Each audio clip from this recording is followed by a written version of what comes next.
Nggih, pun.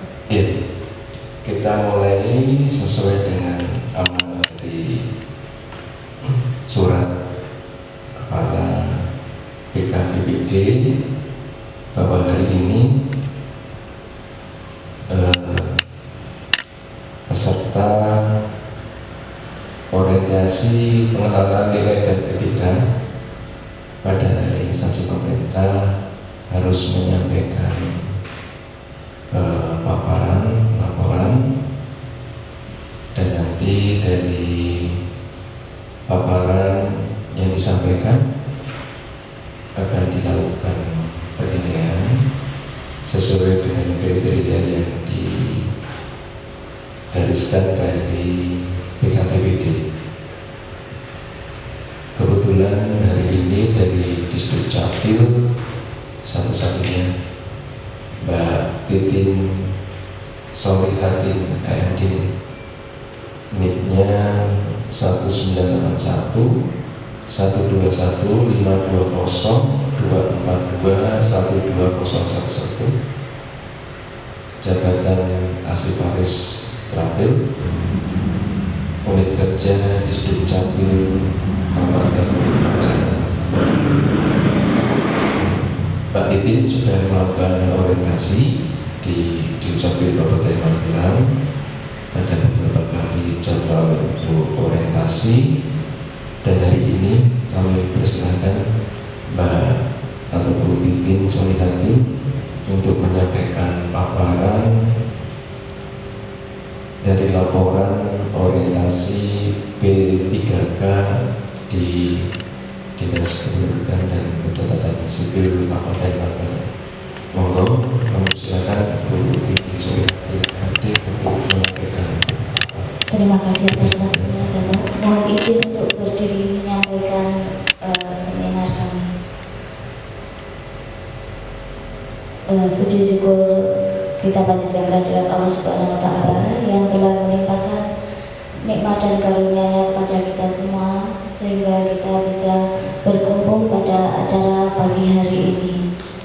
Yang terhormat Bapak Sekretaris Dinas Kependudukan dan Pencatatan Sipil Bapak Idam Laksana SHMU, mohon izin untuk saya menyampaikan laporan orientasi P3K yang telah saya laksanakan dan saya ikuti di pemerintah Kabupaten Magelang. Yang pertama, sebelumnya saya perkenalkan dulu, nama saya Titin Solihatin. NIK P3K saya 1981 12 15 20 24 212 011. Saya mulai Bapak. Laporan orientasi P3K pada Dinas Kependudukan dan Pencatatan Sipil Kabupaten Magelang.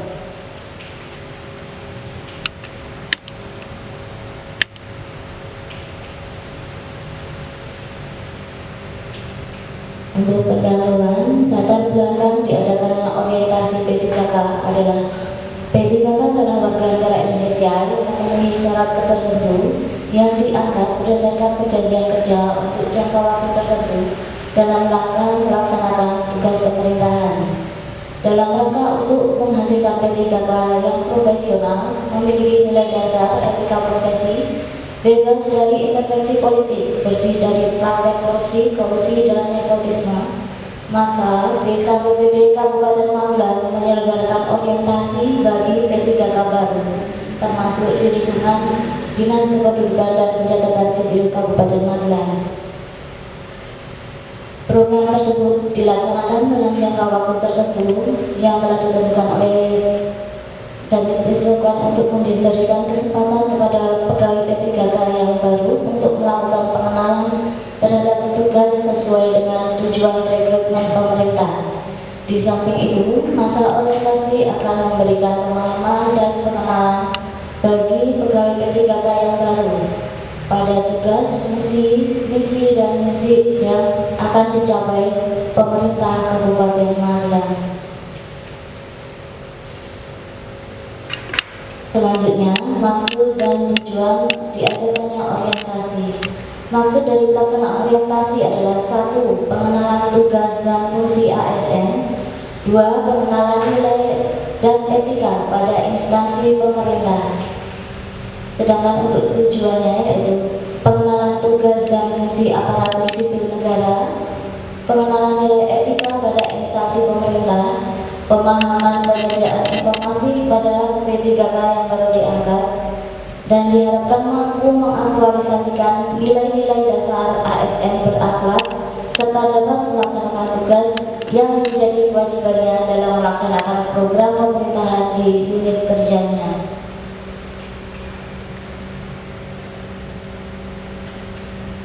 Untuk waktu pelaksanaan dimulai hari Senin tanggal 24 Juni 2024 bertempat di ruang rapat Bina Karya Setda Kabupaten Magelang. Hari Selasa tanggal 25 Juni 2024 masih di tempat yang sama, ruang rapat Bina Karya Setda Kabupaten Magelang. Sedangkan untuk hari Rabu tanggal 26 Juni 2024 dilaksanakan secara non klasikal, yaitu Zoom dari masing-masing OPD.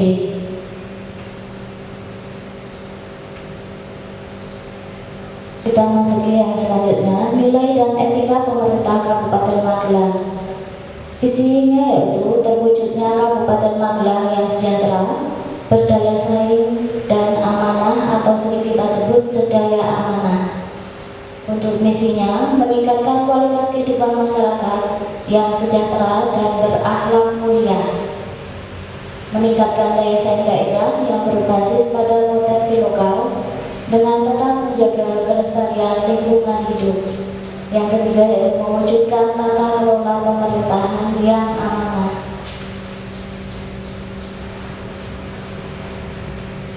Untuk struktur organisasi dan tata kerja pemerintah Kabupaten Magelang, pemerintah Kabupaten Magelang terdiri dari perangkat daerah, dari Bapak Bupati, ya, kita di Kabupaten Magelang dipimpin oleh seorang bupati dan wakil bupati. Dalam pelaksanaan tugasnya dibantu oleh sekretariat daerah, sekretariat DPRD, dan inspektorat, serta terdiri dari beberapa dinas daerah yang ada di Kabupaten Magelang, beserta 5 badan yang ada di pemerintah Kabupaten Magelang, dan kecamatan di Kabupaten Magelang yang terdiri dari 21 kecamatan. Dari 21 kecamatan terdiri dari 367 desa dan 5 kelurahan. Nilai dan etika Dinas Kependudukan dan Pencatatan Sipil. Dinas Kependudukan dan Pencatatan Sipil mempunyai visi pelayanan yaitu profesional dan kreatif dalam pelayanan, sedangkan misi pelayanannya yaitu memberikan pelayanan yang mudah, memberikan pelayanan yang cepat, dan memberikan pelayanan yang gratis.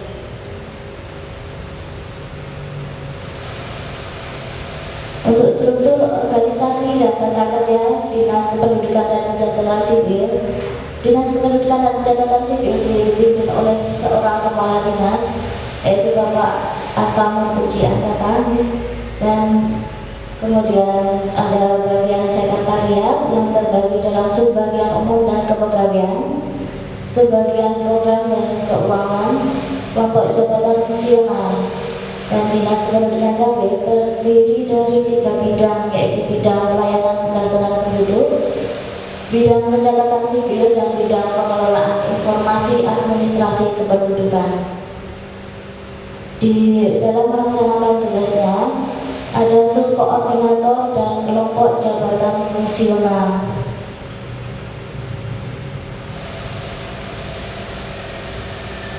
Untuk struktur organisasi di Dukcapil Kabupaten Magelang tersedia pada website resmi Dukcapil, ya. Dan selanjutnya manajemen tupoksi P3K.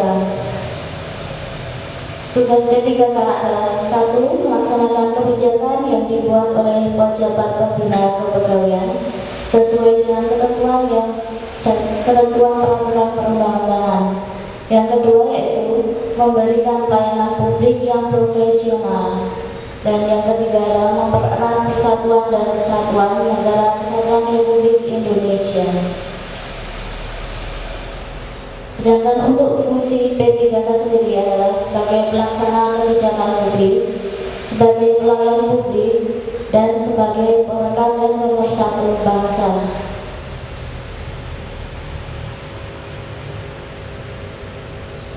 Rencana kerja saya yaitu sebagai arsiparis terampil, yaitu mengelola arsip dinamis, pengelolaan arsip statis, pembinaan kearsipan, pengelolaan dan penyajian arsip menjadi informasi, dan melaksanakan tugas-tugas tambahan.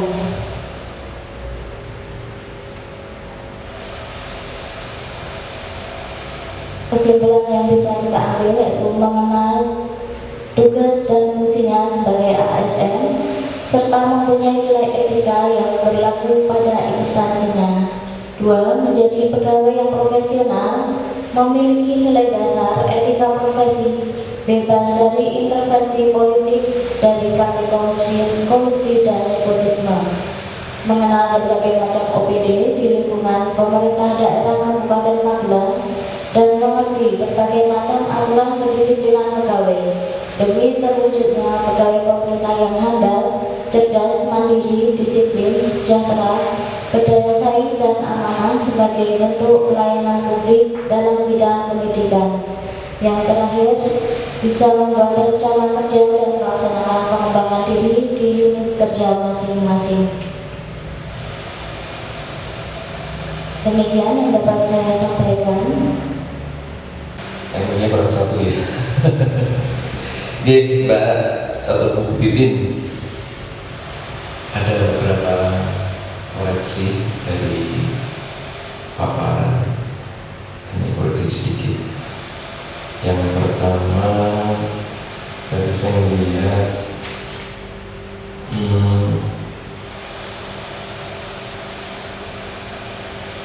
tulisan bidang capil ya, tulisan bidang capil sama tulisan bidang piak. Capil mungkin kurang pelayanan ya, kemudian piak kurang pemanfaatan dana. Jadi bidang piak dan pemanfaatan dana. Nanti kalau perlu di laporan nanti dilengkapi jika memang tulisan di nomenklaturnya belum pas. Kemudian yang berikutnya, Bu Titin tadi disampaikan di paparan tugasnya adalah pengelolaan arsip dinamis, kemudian ada arsip yang statis, kemudian dari pengelolaan arsip itu diwujudkan menjadi informasi.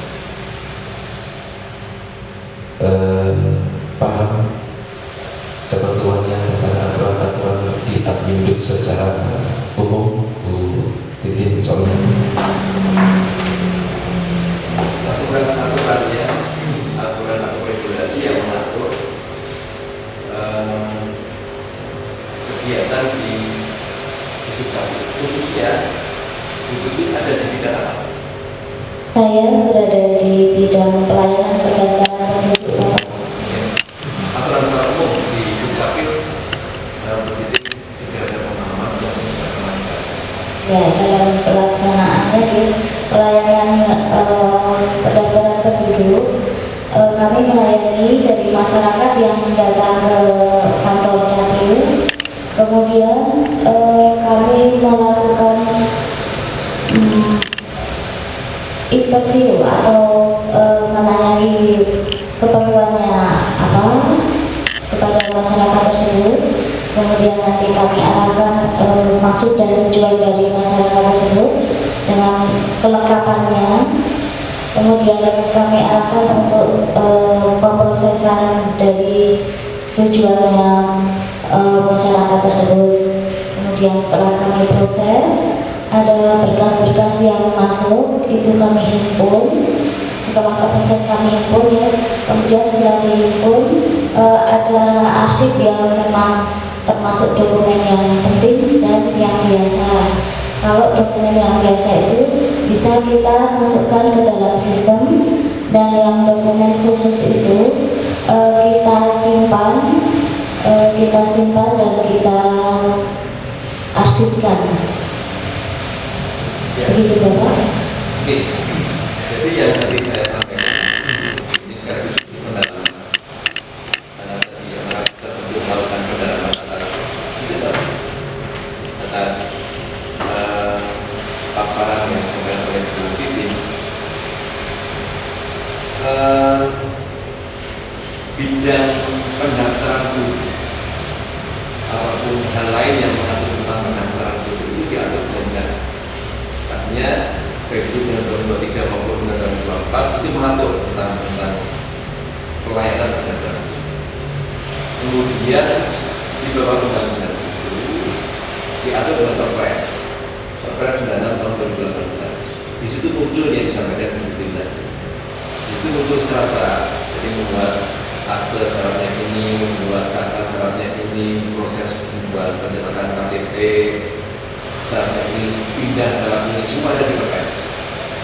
Kemudian tata caranya itu diatur di Permendagri 108 2019. Artinya itu hal pokok yang dipahami. Ya, jadi disampaikan tadi sedikit menerima pendaftaran penduduk, kemudian mengelola, kemudian di situ ada syarat, dari syarat itu nanti akan dikelompokkan menjadi asik, kemudian asik itu menjadi informasi. Okay. Nanti yang bisa masuk. Kemudian selama orientasi tadi belum sempat secara detail disampaikan di paparan yang produktif. Hal menarik apa yang diperoleh? Hal menarik apa yang diperoleh sama orientasi khususnya Bu Titin sebagai petugas arsip ataupun arsip aris yang melaksanakan tugas di bidang pelayanan pendaftaran. Baik Bapak, dari selama orientasi di Capil di Dinas Pendidikan Kota Sipil, saya mengikuti kegiatan di bidang pelayanan pendaftaran penduduk. Nah, di situ saya melayani pemohon, melayani penerbitan biodata dan penerbitan KTP elektronik. Nah, di situ mulai dari pendaftaran penerbitan biodata dan KTPL itu saya menerima berkas, kemudian saya input untuk dijadikan bahan sebagai bahan untuk pencetakan KTPL-nya. Kemudian dari situ arsip-arsip yang masuk, dokumen seperti fotokopi KK ataupun misalnya pendaftaran dari KTPL yang rusak, itu kita tarik, wajib kita tarik ya KTPL yang rusak. Atau dengan pendaftaran yang KTP hilang, itu harus melampirkan surat kehilangan asli dari kepolisian. Nah, kemudian setelah kami proses, itu berkas-berkas kita kelompokkan menjadi pokok masalah yang rusak dan yang hilang. Nah, dari situ saya punya keinginan untuk lebih menata agar lebih rapi lagi mengenai KTPL yang rusak itu, agar bisa ditarik semuanya secara tuntas.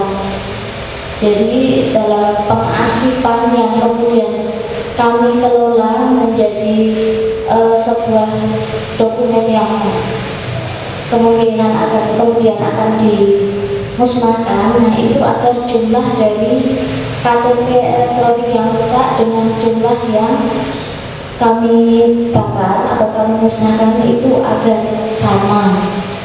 Dan begitu juga dengan KTPL yang pendaftarannya dari kehilangan, itu seharusnya sesuai dengan surat kehilangan jumlahnya dengan pendaftarannya.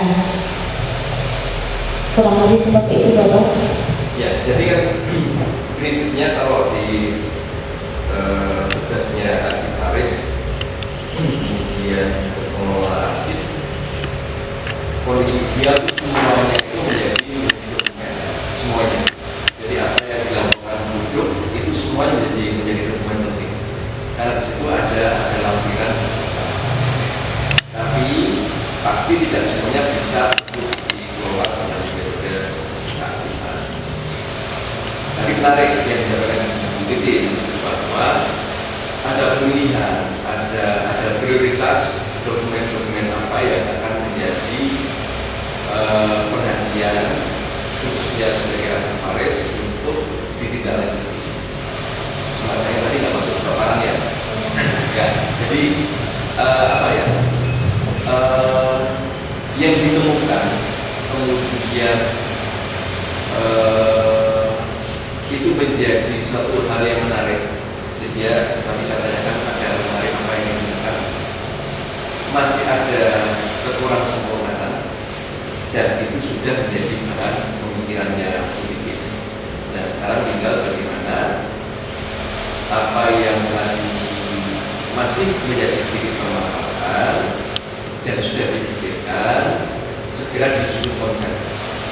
Di konsep penataan untuk dokumen atas permohonan KTP hilang, dokumen atas permohonan KTP yang hilang dan rusak, itu yang perlu dilakukan.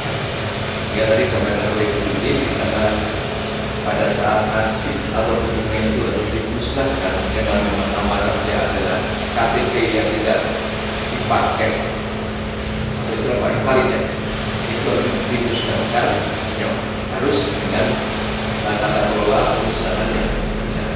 Sehingga nanti ada kecocokan antara KTP yang ditarik, KTP yang siap untuk dimusnahkan dan nanti administrasi pada saat KTP itu sudah dimusnahkan.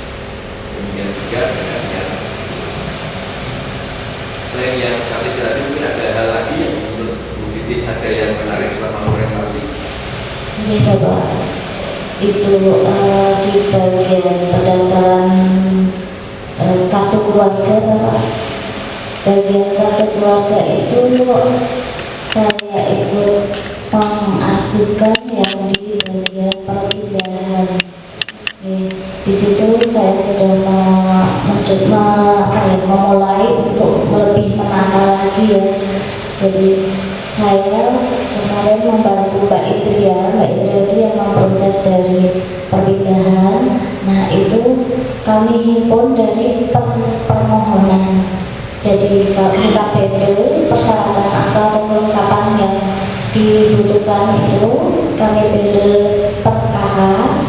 Kemudian kami tata dan dimasukkan ke dalam sebuah profile.